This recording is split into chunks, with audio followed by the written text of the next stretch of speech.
When Paul and Silas prayed, their chains were broken. They were worshiping God. There is something about worship that changes how your situation looks.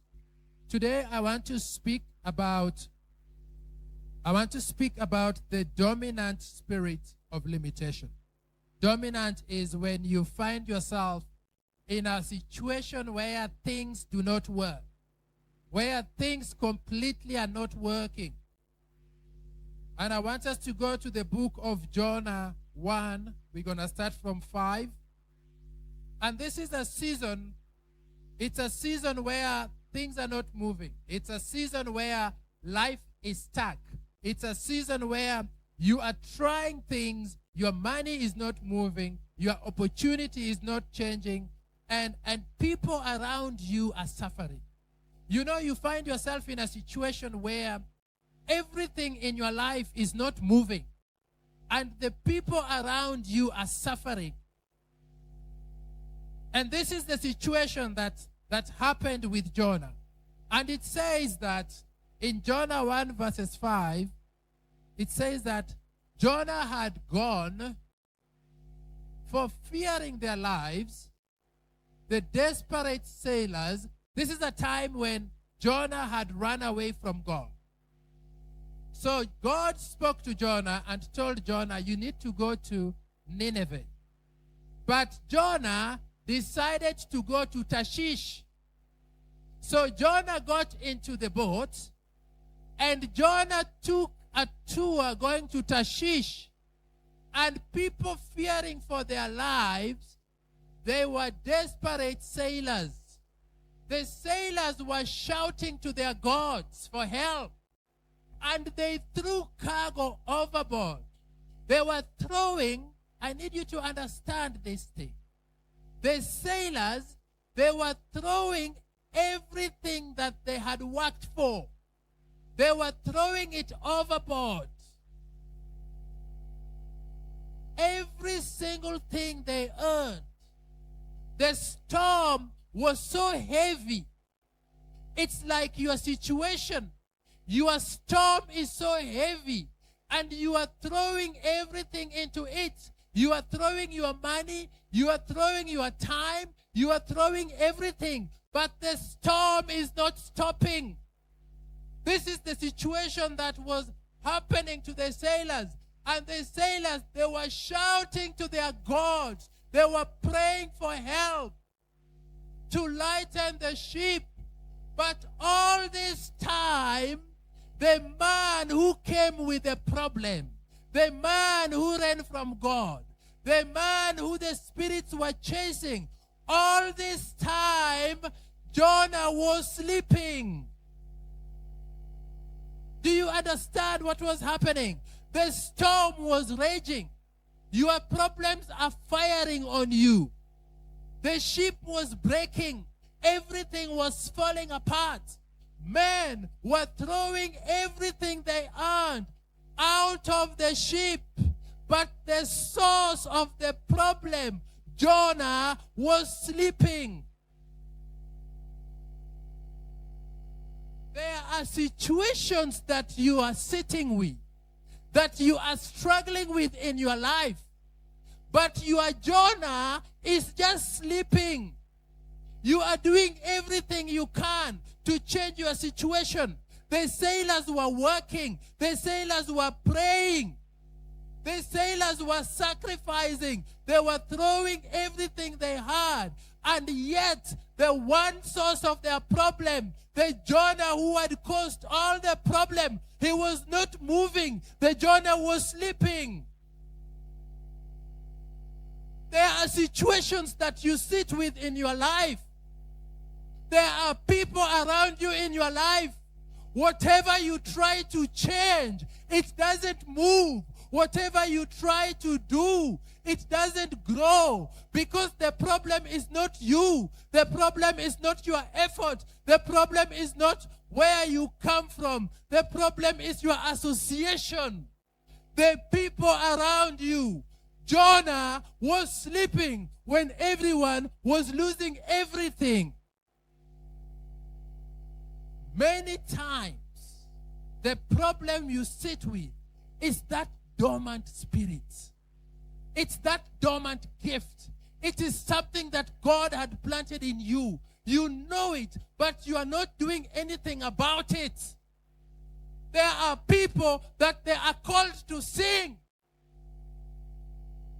but they are searching for jobs because the dormant spirit, the thing that God has given them, is sleeping.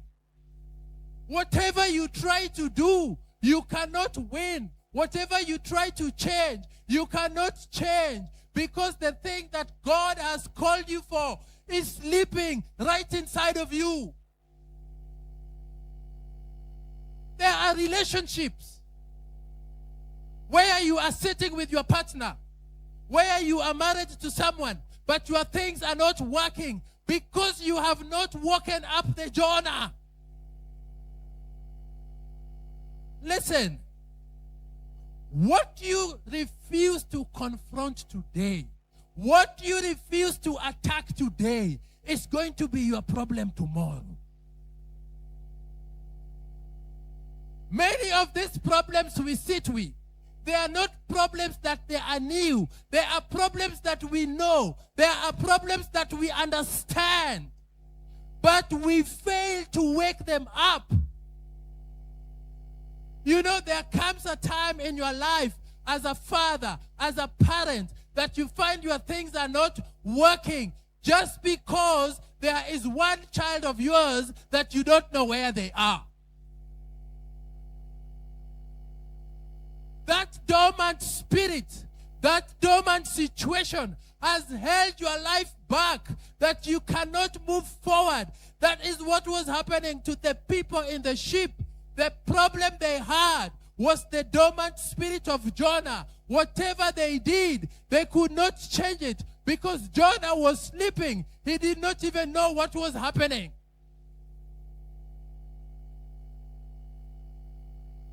Listen, what you do not tackle today will affect you tomorrow. I remember one time my father told me that, you know, I was meant to be a priest, but I didn't become a priest because I met your mother. Everything he did in his life thereafter, nothing ever worked for him, because he changed his course to a point where he was not even serving God. It broke his heart that he left his path and he took another way, not realizing that he could have also become a pastor to serve God. That spirit stuck with him all his life. He died a poor man, a broken man. And most of all, he never saw his own children succeeding because he never tackled the spirit, the dormant spirit that God had called him for. He let it go. He searched for other things. He wished he could have chased it, but he did nothing about it. There are things in your life that you know that God has called me for this, but you are always thinking it's too late for it. The dormant spirit of Jonah. Jonah lost nothing. The storm was raging. People were throwing things away. Jonah was losing nothing, but he was only sleeping.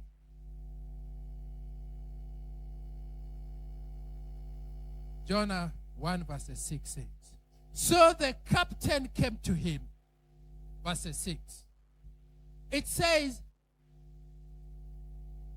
so the captain came and said to him, what do you mean, sleeper? Verse 6, please, if you can get us there. So the captain went down after him. How can you sleep at a time like this? How is it possible at a time like this, when people are dying, when we are hopeless, and yet you are sleeping? You can have even your own business, even at your place of work.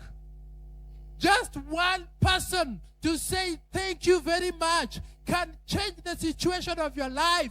But that thank you very much does not come out. The spirit of Jonah, where everybody is losing everything, but the cause of the problem. You see, the storm did not wake Jonah up. The storm never woke Jonah up. It took the captain to go down the deck. Many people are praying to God to change their situation. Many people are praying to God to open their ways. But the storm never woke Jonah up. A captain had to go down and tell Jonah, wake up. Do you understand the story here? You can pray to God to take things away from your life. You can pray to God to remove the storms in your life. But it took the effort of a man. It took the courage of yourself to go down and say, enough is enough. Wake up. Why are you sleeping?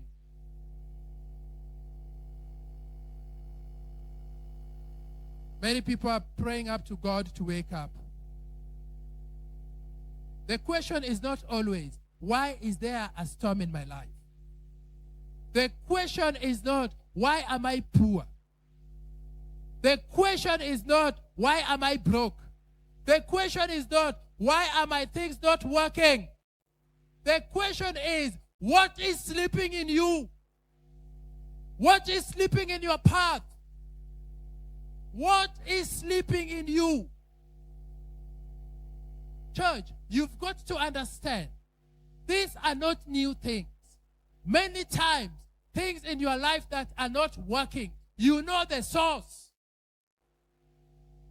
You know the source of your problem, but you refuse to tackle it. You know you are in the wrong place. You know you are with the wrong crowd, but you fail to tackle it. Because you always want things to be smoothened. You always want good things to be said to you. That is the spirit of Jonah. Everyone was losing everything.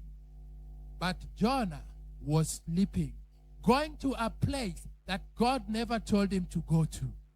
What is sleeping in you? But listen to the story. Jonah 1 verses 12. Jonah 1 verses 12.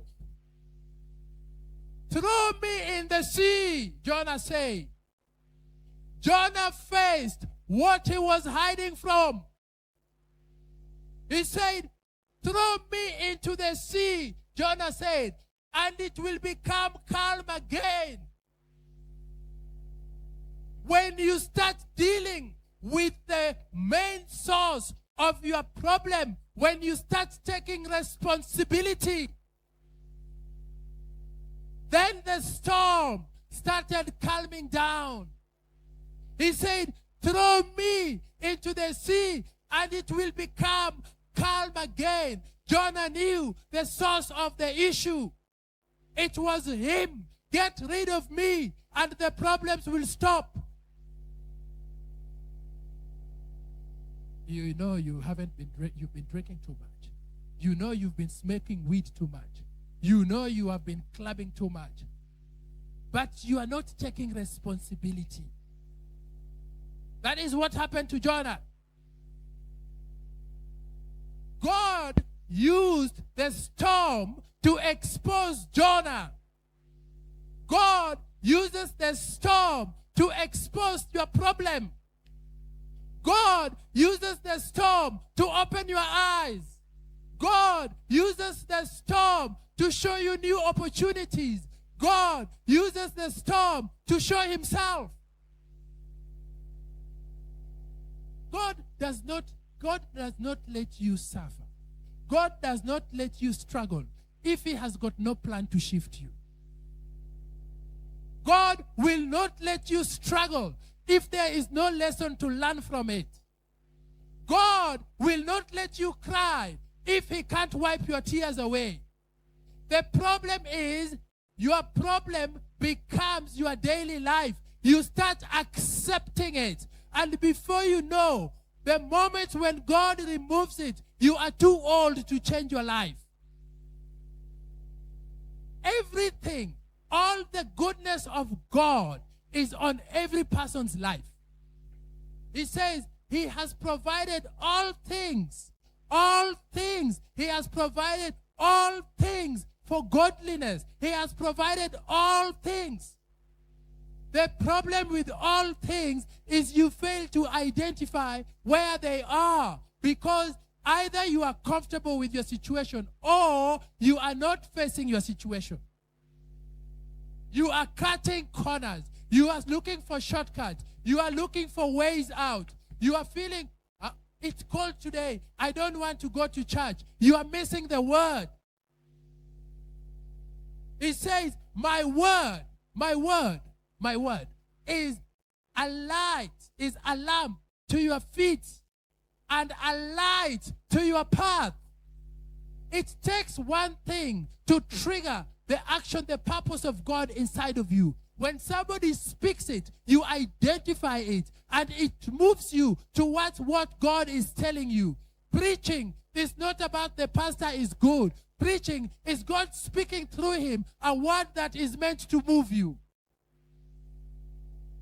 You can write all these things down. You can write your points down. But the word that comes out is a word from God. He directs you. He speaks to someone through your words.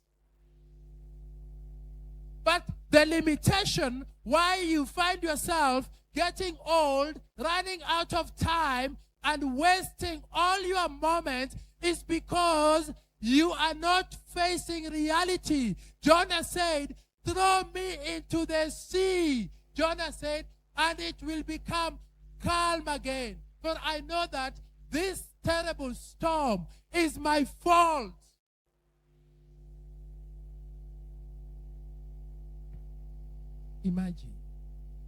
Imagine you want God to bless you, but you have a child somewhere who is sleeping hungry.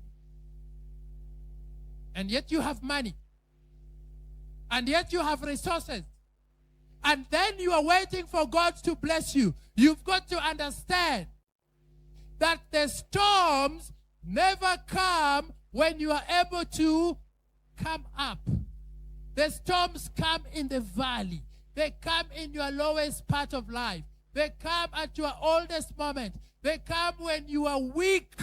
And in your weakness, he says, he's made strong. He said to Paul, when Paul cried out, he said, take this thing away from me. And he said, in your weakness, I'm made strong.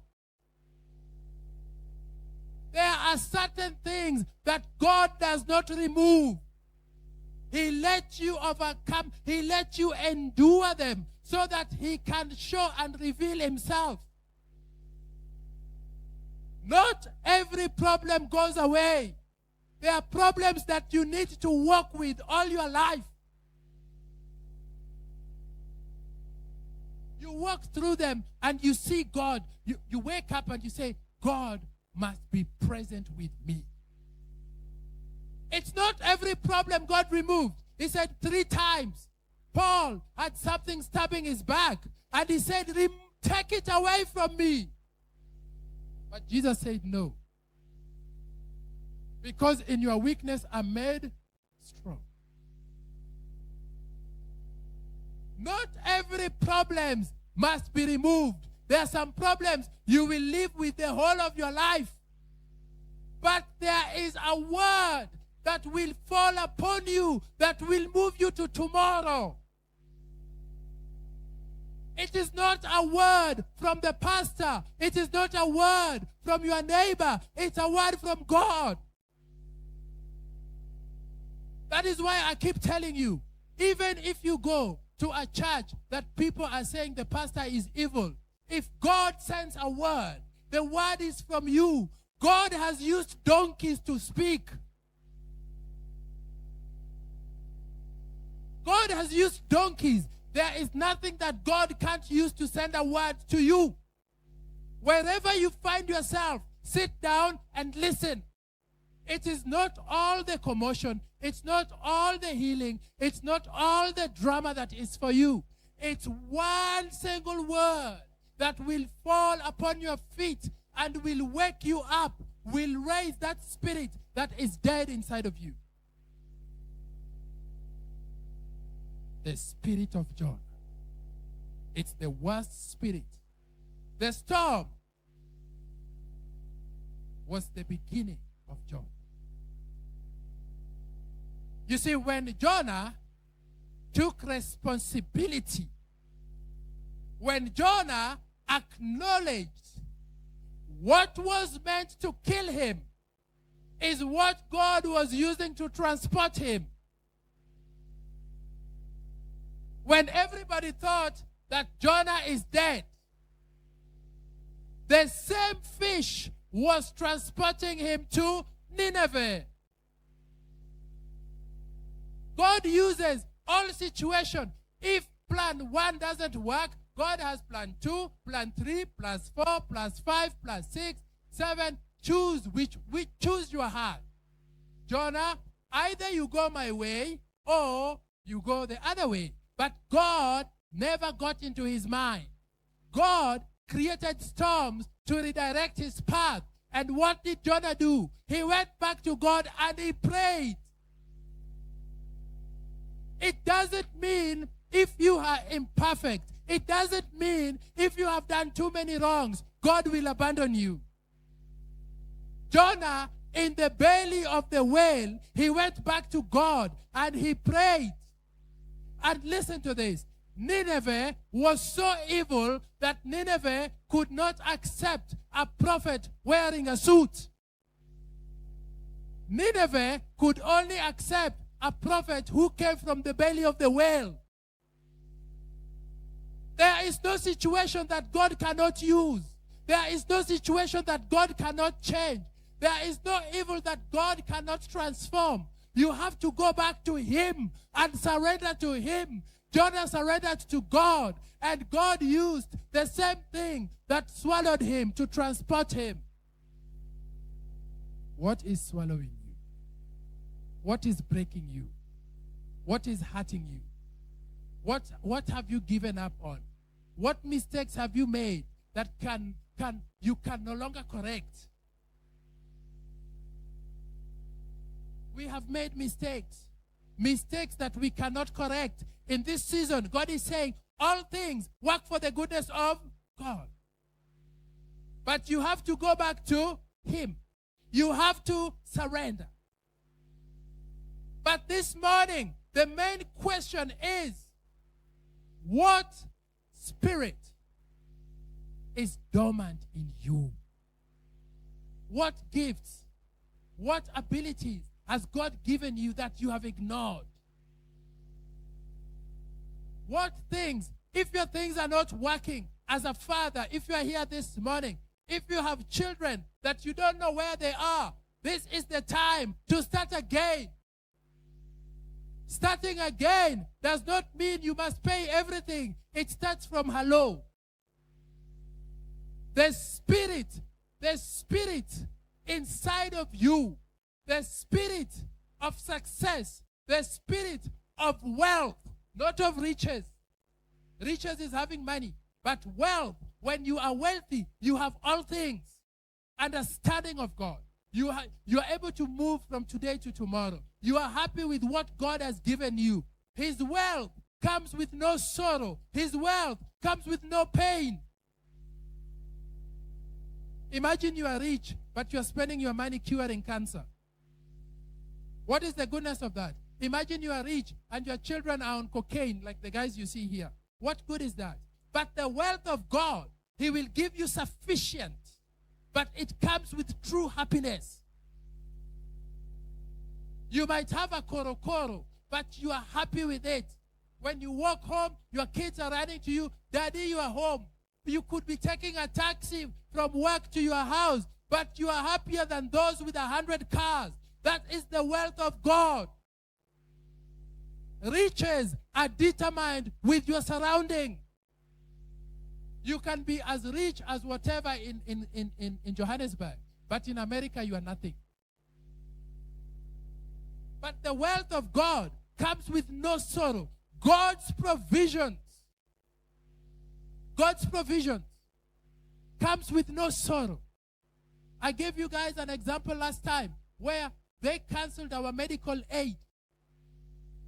They canceled our medical aid because we paid for the church. We didn't pay for the medical aid. They canceled it. The same disease that was hurting my children over and over again, that small decision changed everything. For 3 years, they've never been to hospital. God changed the medical aid to his medical aid. That is the wealth of God. It comes with no sorrow. You could have money. You could be paying medical aid. How painful is it to see your children crying when they're sick? How painful is it in the middle of the night, your child is shivering, you are taking them to the hospital, but you make one decision and you say, I will pay for the church, I will not pay the medical aid. It cancels. And from that day, they've never fallen sick. That is the wealth of God. It comes with no sorrow. You might think you are losing, but you are winning. You are winning in all ways because you are winning in the spiritual realm. If you can win in spirit, there is nothing you can't conquer in natural. Even when you don't have, you know, you hear a voice behind you saying, my breakthrough is coming. How many times have you thought, I'm not going to make it? How many times? And yet God has seen you through. Imagine. God sees you through when you are nothing. God sees you through when you disown him. God sees you through when in your worst. Imagine when you turn to God. Then he starts coming through. God does not come through overnight. It's a relationship. Last time, Pastor Sane said that if you have a friend, who do you share your secrets with? There is a certain level of secrecy and things that one person can reveal. That revelation does not come overnight. It comes based on a relationship. If you do not have a relationship with God, he is not going to reveal the hidden treasures. The more you search him, the more he reveals. Church, I have seen God sustain what is unsustainable. What is unsustainable? I have seen God sustain what is unsustainable. I have seen God lift what cannot be lifted. I have seen God transform what cannot be transformed. I've seen God move where there is no movement. But it starts with faith. He says, without faith, nothing is possible with God. Without faith, faith does not come overnight. Faith grows as you come close to God. As you see him do things, you start believing. You know that it is possible. And you know that if it doesn't work, there is something that I have missed. Something that I have missed. I might not have. He says, I prepare a table in front of your enemies. He doesn't take them away. He doesn't kill them because they won't see. He keeps them alive and then he reveals. God does not remove your enemies. God does not kill your enemies. God does not kill the sangomas. The sangomas are there with you. They are there to stay today, tomorrow, forever. But God gives you a promise. I prepare a table in front of your because God loves them too. You think God doesn't love the Sangomas? Bible. He does. He left the 99 to go search for the one. Those are the lost ones that you are praying for their death. God wants them back. And he says, I prepare a table. They play with all their things. While they play, God is preparing the table. When they think it is over with you, God tells you, my son, sit. Let us eat. Until those people who hate you say, it can only be God. You see how God works. He does not do normal things.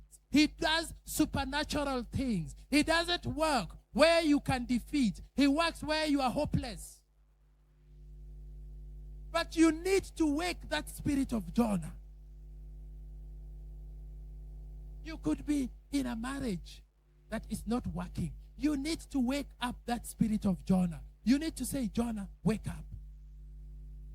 You could be in a business that is not working. We could be doing things in church, everything, nothing is working. Why? There is a spirit of Jonah. Not that it's killing us. It needs to wake up. Because when it wakes up, what happens? The storm becomes calm. Hallelujah. But it takes a certain level of storm for him to go to the deck, to wake Jonah up. It's not a normal storm. You just don't wake up people because they're sleeping. You wake them up because the storm is crazy. Your brokenness is terrible. Are we together? What Jonah is lying inside of you? What is dormant? If God has given you authority, if God has given you power over your situation, act. If God has not given you power, be patient. Let perseverance finish its work. You don't need things too quickly. People had children at 90. Let perseverance finish its work so that you may be mature. Listen, when you are persevering, you are maturing. And it doesn't say you only mature, you become complete, lacking nothing. There is a certain level of teaching that comes through struggles. You must record it in your mind. This is what I went through. If the situation comes again, this is the solution.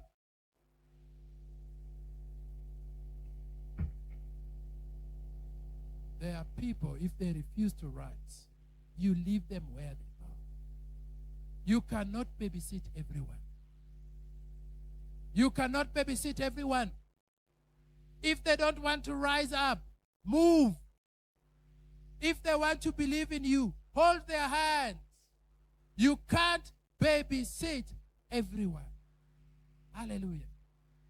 What spirit is lying dormant in you? What spirit? What spirit? You need to pray about it. You need to speak to Jesus about it. Which Jonah is lying inside the den? You need to deal with it. You need to tackle it. Sometimes God wakes Jonah up. Sometimes he exposes Jonah. And sometimes he lets Jonah sleep. God let Jonah sleep. God exposed Jonah. And God woke him up. You just need to wait for God to do what he needs to do at a specific time while you are praying and trusting him. Jonah did not wake up too early because the storm could not have exposed him. The people that were with Jonah would not have understood our God if God came too quickly. The storm was too heavy to a point that when they threw him down the deck, the same people got their salvation. They realized that there is a far bigger God than the God we were calling. That is how God works. He doesn't just transform one situation. He transforms all. He transforms all. Every person who was around Jonah understood that there is a force beyond what we are worshiping. That is how God acts in your situation. He comes through. Even your wife who doubted you start saying, Jesus, I didn't know you could do it. But God did it. It can't be you. You are so dumb to do this thing. It's only God. And God is truly with you. Church, I just want us to take this moment to pray. To pray for revelation. When the servant was with Elisha, he said, Master, we are surrounded. We are surrounded. But he went to God and he prayed. He did not pray for the armies to be removed. No, he prayed for revelation. He said, open his eyes so that he can see that those with us are more. He didn't pray for the army to fall. He prayed for revelation. He said, open his eyes so that he can see. There are things that only God can open your eyes to see. So in this moment, I want us to take this moment just to pray. God, open my eyes so that I can see. God, open my eyes so I can identify my Jonah. God, open my eyes so that I can wake up what is dead in me. God, open my eyes. When he speaks, all things